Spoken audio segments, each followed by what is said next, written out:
दोस्तों, एक लड़की अपने माता पिता और अपने भाई के साथ घर में रहती थी और बहुत खुश थी।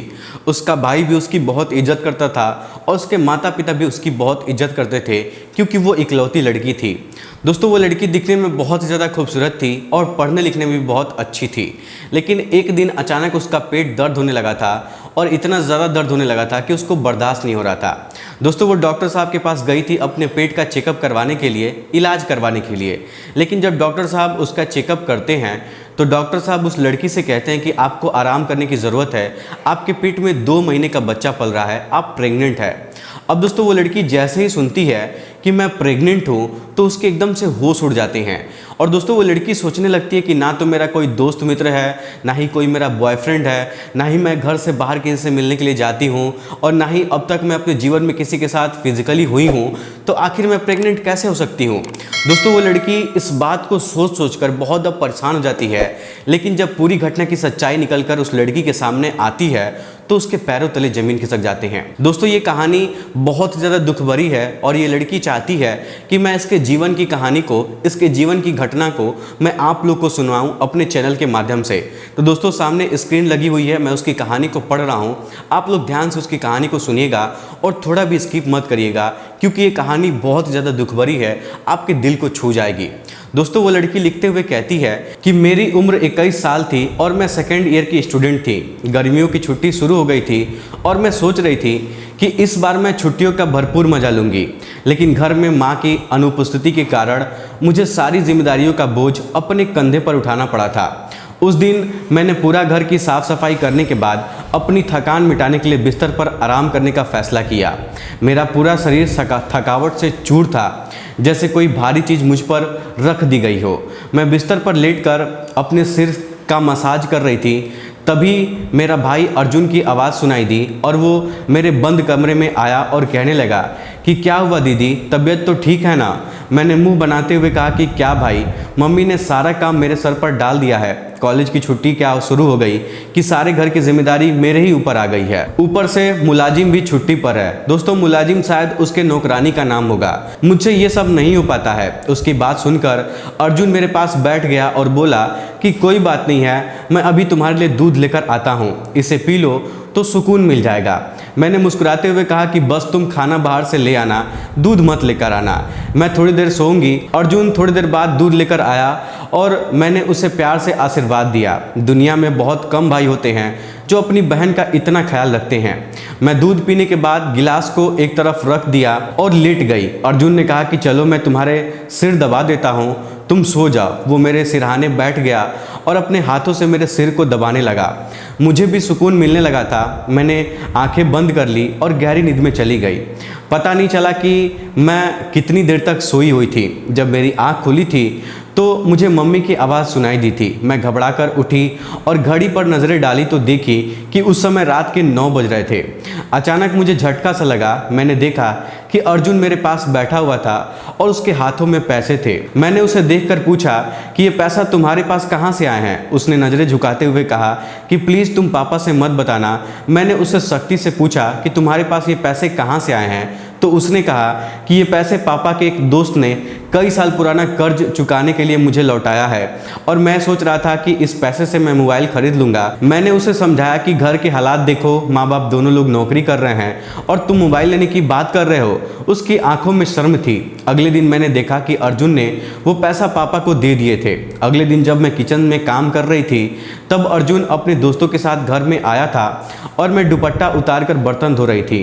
उसने अपने दोस्त को लाउंज में बुलाया और वहीं पर बैठा दिया। मैंने तुरंत अपना दुपट्टा सही किया और कहा कि क्या यह सही तरीका है दोस्तों को घर पर लाने का?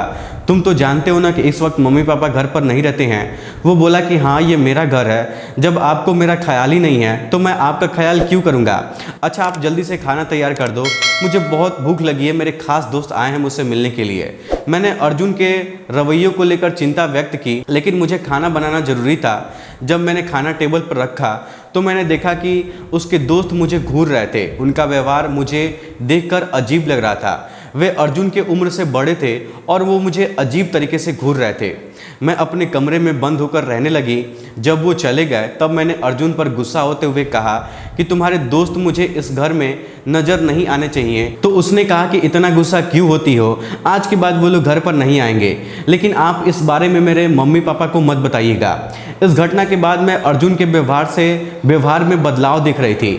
वो कभी मुझसे प्यार से बात करता था तो कभी चिड़चिड़ा कर मुझसे बात करता था। जब मैं अपने कमरे में आराम करने के लिए गई तो अचानक मैंने अपने पैरों पर उसके हाथों को महसूस किया। वो मेरे पैरों की मसाज कर रहा था। मैंने उसे ऐसा करने से मना किया, लेकिन उसने कहा कि मुझे करने दो, इस घर में मैं ही एक हूँ जिसे आपकी इतनी फिक्र है। एक रात मैं बिस्तर पर लेटी हुई थी और अचानक मेरा सर चकराने लगा। मैं बिस्तर की चादर को लपेट कर सो गई थी। बिस्तर पर एक शर्ट और एक मेल परफ्यूम पड़ा हुआ था। ये सामान किसका था मुझे समझ में नहीं आ रहा था। जब मैंने खुद को ठीक से देखा तो मुझे ये सब अजीब सा लग रहा था। मेरी तबीयत भी बहुत ज़्यादा ख़राब थी। मैंने बाथरूम में जाकर देखा तो मेरी हालत बहुत बुरी हो चुकी थी। अगले दिन मेरी माँ ने कहा कि उन्हें अगले दिन ऑफिस से छुट्टी लेकर मुझे डॉक्टर के पास ले जाना चाहिए, लेकिन मैं खुद डॉक्टर के पास गई, जहाँ मेरा अल्ट्रासाउंड हुआ और अल्ट्रासाउंड में पता चला कि मैं गर्भवती हूँ। मैंने ये सच अपने माता पिता से बताने का फैसला किया, लेकिन अर्जुन का मेरे साथ रहना मुझे गलत सोचने पर मजबूर कर रहा था। मैंने अर्जुन की हरकतों को समझने की कोशिश की, लेकिन मुझे कुछ समझ में नहीं आया।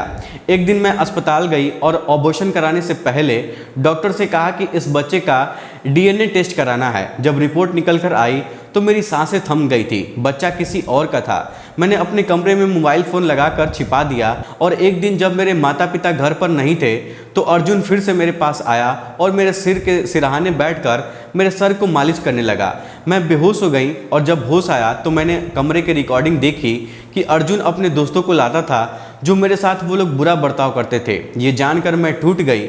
मैंने कमरे से बाहर जाकर अर्जुन का गिरेबान पकड़ा और उसे खींचकर थप्पड़ मारी। मैंने अपने माता पिता को सब कुछ बता दिया। वीडियो देखकर माँ फर्श पर गिर पड़ी और पापा ने अर्जुन को पकड़कर उसको बहुत मारा।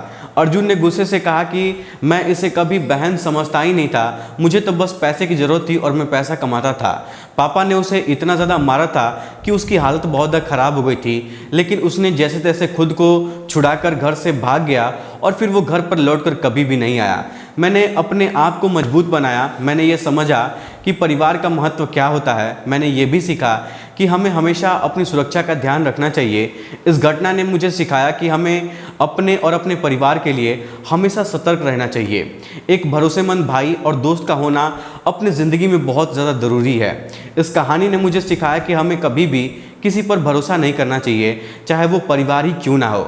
हमें हमेशा अपने और अपने परिवार की सुरक्षा का ध्यान रखना चाहिए। इस कहानी में गलती किसकी थी? मेरे माँ बाप की, जो पैसे कमाने के चक्कर में बच्चों से बेफिक्र हो गए थे, या फिर मेरी, जो अपने सौतेले भाई के साथ अकेले घर में रहती थी। ये एक चेतावनी है कि हमें हमेशा अपनी बेटी, अपनी बहनों को सुरक्षित रखना चाहिए और अनजान मर्दों के साथ उन्हें अकेला नहीं छोड़ना चाहिए। तो दोस्तों, ये थी आज की इस लड़की की कहानी। दोस्तों, इस लड़की की कहानी सुनकर सच में बहुत दुख हुआ। इसका जो भाई इस लड़की के साथ करता था, वो दोस्तों सुनकर सच में बहुत दुख हुआ कि कोई भाई अपनी ही बहन के साथ इस तरीके का हरकत करता था, अपने ही दोस्त को अपने घर पर बुलाता था और पैसे कमाने के चक्कर में अपनी बहन को उनके हवाले करता था। वो कितना दरिंदा भाई था। लेकिन दोस्तों, वो उसका अपना खुद का भाई नहीं था, बल्कि वो उसका सौतेला भाई था और वो उससे प्यार नहीं करता था, बल्कि प्यार करने का दिखावा करता था और उसके साथ इस तरीके का हरकत करता था। दोस्तों, इस लड़की की कहानी को सुनकर आप लोग क्या कहना चाहेंगे? वैसे कहानी तो इसकी बहुत दुख भरी है, लेकिन आप लोग 2 शब्द कमेंट बॉक्स में हमें ज़रूर बताइएगा। और ऐसी कहानियाँ आप लोग को सुनना पसंद है तो हमें कमेंट बॉक्स में ज़रूर बताइएगा। ऐसी कहानियाँ और मैं लेकर आऊँगा और आप लोग को सुनाऊँगा। फिर आज की इस वीडियो में इतना ही। वीडियो पसंद आए तो वीडियो को लाइक, चैनल सब्सक्राइब जरूर करिएगा। आप सभी लोग का बहुत बहुत धन्यवाद।